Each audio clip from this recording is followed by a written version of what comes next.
बाटो हुँदै हुँदै हाम्रो कोहिमा नागाल्यान्डसम्मको यात्रा हजुरहरूलाई पस्किराखेको छु र हाम्रो यात्रा सुरु हुन्छ ऋषिहाटदेखि। अनि जाँदै गर्दाखेरि बाटोमा धेरै राम्रो राम्रो दृश्यहरू हेर्दै जाँदा हामी पुग्यौँ सिधै खरसाङको सुभाष घिसिङ रोड। र यो ओह्रालोको दृश्य चाहिँ जोही पनि जान्छ यो ओह्रालोको दृश्यलाई क्याप्चर गरी नहुने दृश्यहरू हामी त्यहाँ देख्न सक्छौँ क्यामेरामा। र तपाईँहरूले पनि यहाँनिर बाटो हिँड्दै गर्दाखेरि सबैले कसै न कसैले यो ओह्रालोको बाटोहरू क्याप्चर गरिराखेको हुनुहुन्छ होला। र हामी यहाँनिर गइराखेका छौँ। हामी सम्पूर्ण युथहरू पछाडिपट्टि हाम्रो भाइहरू बसिराखेका छौँ भनेदेखिलाई बिचमा हाम्रो बहिनीहरू र अगाडि हामी बसिराखेका छौँ। अनि हामी यसरी यात्रा सुरु गरेर हामी ओह्रालो यो रोहिणीको मार्गमा गयौँ। अनि जाँदै गर्दाखेरि बाटोमा एकदमै राम्रो दृश्यहरू निशानले पनि यहाँनिर गीतहरू सुनिराखेको थियो रमाउँदै गइरहेको थियो भनेदेखिलाई हामी सिधै पुग्यौँ एउटा रेस्टुरेन्ट जसको नाम हो निङ्ग्रो रेस्टुरेन्ट। अनि त्यहाँनिर हामी केही हाम्रो खानाहरू अर्डर गऱ्यौँ। एकदम आराम गरिराखेका थियौँ। अनि त्यहाँनिर खाना अर्डर गरिसकेपछि आफ्नो आफ्नो खाना टेबलमा आइ पनि सकेको छ। र यहाँ सुपीले चाहिँ कफी खान्छु भनेर हामीलाई वाक्कै लगेपछि ठुलो मान्छेले जस्तो उसले चाहिँ कफी मगायो। तर सबैजनाले आफ्नो आफ्नो तरिकाले कसैले खुट्टा भात, कसैले चिकन राइस, कसैले फिस राइस, कसैले यो चाउमिन यसरी मगाएर हामी खान सक्यौँ। अनि मजाले पेट पूजा हामी गऱ्यौँ। र पेट पूजा गरिसकेपछिदेखिलाई यहाँनिर हेर्न सक्नुहुन्छ हामीले यहाँ चाउमिन मेरो वाइफले पनि चाउमिन मगायो भनेदेखिलाई सुपीले चाहिँ केही पनि नखानेर खालि कफी खाएरै जाने भनेर उसले जिद्दी गरिसकेपछि त्यहाँबाट खाइसकेर हामी फेरि पनि निक्लियौँ। अनि यो रोहिणीको पहिला टोल ट्याक्स उठाउँथ्यो भने अहिले टोल ट्याक्स छैन र हामी सिधै रोहिणी तेर्सो हामी जान थाल्यौँ। अनि यो रोहिणी तेर्सो जाँदै गर्दा मलाई साह्रै आनन्द लाग्छ। अनि यहाँबाट हामी यो तेर्सोको एकदम प्लेन्सको तातो तातो हावा खिड्कीबाट आइरहेको हावालाई इन्जोय गरिकन हामी अगाडि बढ्यौँ। अनि अगाडि बढेर यसरी जाँदै गर्दाखेरि हामी सिलगढी त्यहाँनिर क्रस गऱ्यौँ। अनि सिलगढी पुगेपछि यहाँनिर उकालै यो फ्लाइओभरमा हामी गइराखेका छौँ। अनि तपाईँले देखिराख्नु भएको छ यहाँको दृश्य एकदम गरम भइराखेको थियो।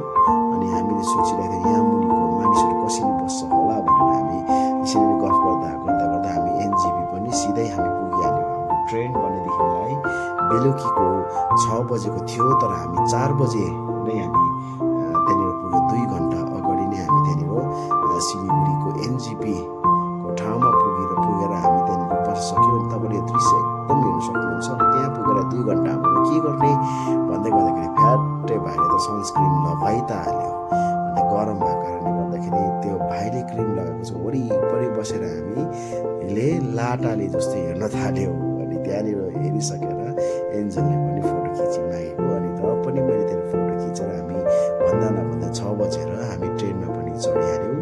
अनि यो रात्रिको ट्रेनको दृश्य यस्तो छ। अनि रात्रि परेर हामी एकदम थाकेको कारणले सुतेपछि बिहान तपाईँले फेरि पनि देख्नुहुन्छ यस्तो राम्रो दृश्यहरू। साँच्चै नै ईश्वरले यो ठाउँमा हामीलाई संसारलाई बनाउँदै गर्दा यति दामी तरिकाले ठाउँमा राख्नुभयो। यति राम्रो सुन्दर नेचरल प्रकृतिले भरिएको ठाउँहरूमा हामीलाई ईश्वरले राख्नुभएको जहाँ हरियाली हामीले सबै कुराको उपभोग गर्न सक्छौँ। अनि यो यस्तो दामी ठाउँहरूबाट हुँदा हामी नागाल्यान्ड पनि छिर्यौँ।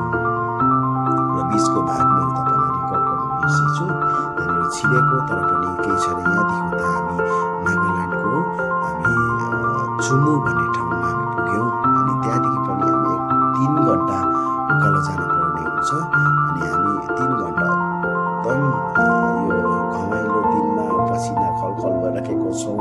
अनि यहाँको नयाँ ठाउँहरू हेर्दै दृश्य हेर्दै हाम्रो युथहरू पनि रमाइराखेको छ। सबैजनाले भजन गाउँदै कसैले के भन्दै हामी गइराखेका छौँ। यहाँ तपाईँ देख्न सक्नुहुन्छ सबैजना अहिले चाहिँ थकित भइराखेको छ। अनि थकित अवस्थामा यसरी बाटोमा हेर्दै जाँदाखेरि धेरै त्यहाँनिर बाटोमै कटहरहरू रोपेर त्यहाँनिर बेच्ने गर्दो रहेछ। अनि त्यहाँनिर सबैले कटहर खान्छु भनेपछिदेखिलाई यहाँ सुपीले पनि फ्रेस पाइनएप्पल टेस्ट गर्दै हामी त्यहाँबाट निक्ल्यौँ।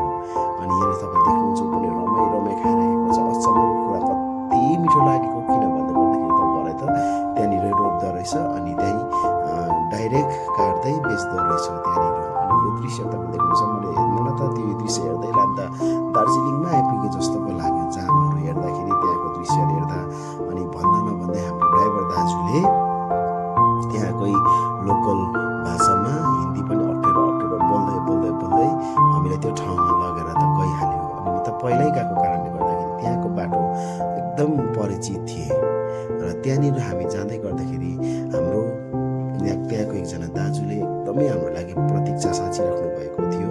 अनि हामी पनि त्यहाँनिर उहाँलाई कहिले भेट्नु भइरहेको थियो भने यो चर्चको पल्लोपट्टि चाहिँ हामी जाने एउटा चर्च छ। अनि त्यहाँनिर गएको त परपल्ट दाजु खुसी हुँदै हामीलाई हात हलाउँदै त्यहाँको युथहरू लिएर हामीलाई पर्खिराख्नु भएको रहेछ। अनि उहाँ हामीलाई पर्खिनु भएको हाम्रो दाजु चाहिँ उहाँ हुनुहुन्छ।